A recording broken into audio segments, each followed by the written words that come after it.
And I go into the issue of ayahuasca in this book because, first of all, ayahuasca is itself another example of Amazonian science.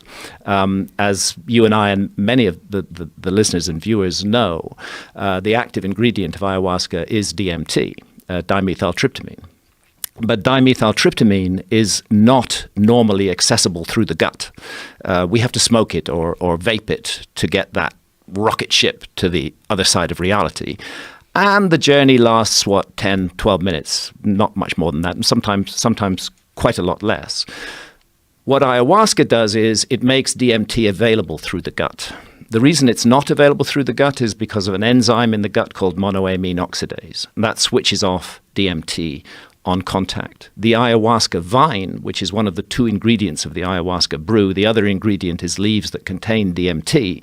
The ayahuasca vine contains a monoamine oxidase inhibitor, which switches off the enzyme in the gut and allows the DMT to be accessed orally, which produces a rather different journey from the smoked or vaped DMT trip. It's a much longer journey. It's 4 or 5 hours. It allows you to integrate and to interrelate with the strange landscapes in which you find yourself amongst. And the entities that you encounter, I'm not making any claims about the reality status of those entities, but what I am saying, and it's a fact, is that people who work with DMT and ayahuasca do encounter what they construe to be entities who communicate with them intelligently.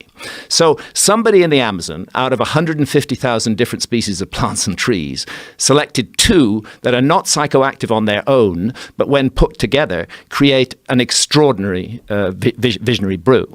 And ayahuasca means the vine of the dead. And what it's connected to in South American religious and spiritual thinking is what happens to us when we die. The Tucano, who are an Amazonian people who work regularly with ayahuasca, I mean, the Tucano actually will give a teaspoonful of ayahuasca to a newborn infant. They feel ayahuasca is so important that there is a hidden realm around us which we are not normally aware of, and we need to be aware of it. And ayahuasca is an important part of that. In their ayahuasca journeys, the Tucano shamans experience visions, and they will then come back to an alert, normal problem-solving state of consciousness, and they will paint and depict their visions. And what's intriguing, and I go into it in the book, is that quite a number of the Tucano paintings of the other world, of the afterlife realm, of the entrance to the other world, are geometrical, and they look exactly like the geoglyphs. So I'm beginning to wonder whether these geoglyphs were part of a system of spiritual ideas concerning what happens to us after death and what we need to do in this life to ensure a beneficial outcome. And oddly enough, that same system of ideas is found in the Mississippi Valley. In the Amazon, it involves particularly ayahuasca and the belief that the ayahuasca journey takes you to the afterlife realm and a journey along the Milky Way. In the Mississippi Valley, the mound builder sites up and down the Mississippi Valley, particularly Moundville in Alabama, exactly the same system of religious ideas associated with geometrical constructions, that on death, the soul, they're very specific, ascends to the constellation of Orion, transits from the constellation of Orion to the Milky Way, makes a journey along the Milky Way, which they call the path of souls, and encounters challenges and ordeals where the soul must account for the life that it has lived. Then we go to Egypt, and what do we find? The same system of ideas. The soul must rise up to the constellation of Orion. There's a narrow shaft cut through the southern side of the Great Pyramid of Giza, which targets directly the lowest of the 3 stars of Orion's belt. Widely accepted as a star shaft or a soul shaft. The soul would rise up through that shaft, get to the constellation of Orion, which stands by the banks of the Milky Way. It would then transit to the Milky Way, which the ancient Egyptians called the winding waterway. And it would make a journey along the Milky Way where it would be confronted by challenges and ordeals. Very similar idea to the Tucano, very similar idea to the Mississippi Valley. As far as we know, none of these cultures were in contact with one another. Either we're dealing with a huge, unbelievable, extraordinarily detailed coincidence involving architecture and ideas, or we're looking at a legacy that was inherited in all of these different places from a remote common ancestor. And I believe that that's what we're looking at. What do we think the people from the ancient Mississippi Valley, that culture, what do we think they were using if they weren't using ayahuasca, or do we think that's what they were using? Well, that's an interesting question whether visionary substances are the only way to get into altered states of consciousness, and I would say they are definitely not.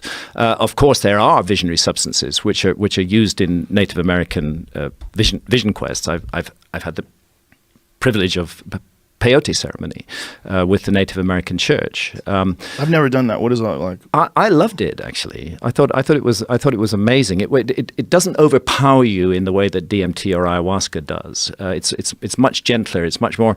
You feel much more integrated and connected with nature. Your thought processes are quite clear. It felt just like a very beautiful and healing experience. And I love the ceremony that I'm inside a teepee with 30 or 40 other people, and that there are specific roles that are assigned to those different individuals. One will keep the door, another will be responsible for the fire, which is a work of art in itself. Just gazing into that fire and the glowing embers is enough to induce an altered state of consciousness on its own. Incredible drumming, which drives your state of consciousness into a kind of peak experience. This is a technology for accessing other levels of experience and other levels of reality. And it's clear that the Native Americans had a number of advanced technologies in this area. The sun dance doesn't use a substance, but it uses austerity, it uses pain to drive an altered state of consciousness. The objective in every case seems to be, let's just for a while get ourselves out of the narrow, rigid frame of the alert problem-solving state of consciousness. We all need that. It's incredibly useful. Hunter-gatherers need it just as much as people in cities need it.